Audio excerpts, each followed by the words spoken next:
Let's look at the top book reviews for the book Piranesi by Susanna Clark.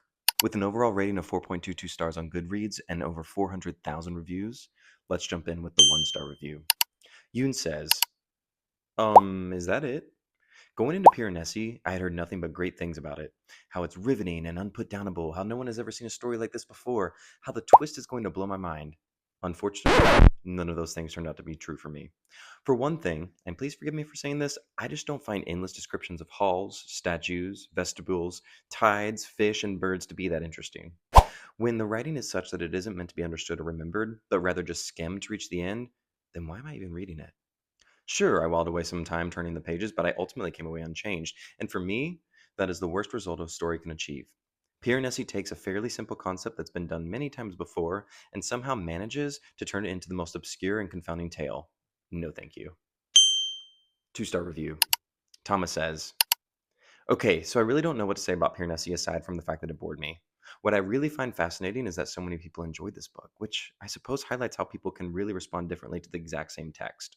Anyway, I have books on my TBR lined up that I'm excited for, so I'm hoping one of those will turn out this side of a more lackluster read. 3-star review. L says, this is a book that falls into a category I've come to describe as for a certain kind of reader.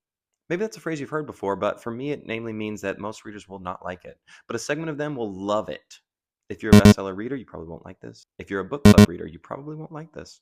If you're a genre reader, fantasy, thriller, etc., you probably won't like this. Who will like this? Readers who do not mind wandering around aimlessly through the first 100 pages of a 250-page book. Also, most likely readers who enjoy the types of literary fiction that can be alienating to the average person. I'm not trying to be dismissive of these books. I read and like some of them, but I'll sheepishly admit that sometimes I feel like I'm too dumb to understand other ones, and I wonder if some are so abstract and inaccessible by design. 4-star review. Jessica says, this story reminded me of House of Leaves in the most oddly beautiful way. The beginning is tedious, meticulous, just as the MC is, and I wasn't sure I was enjoying it. But over time, the strange, mythical, and quite sad nature of the story really starts to come through. I was actually quite stunned by how attached to Piranesi I got, and how melancholic the ending made me. I'm not sure what else I can say except this was a pleasant surprise. 5-star review.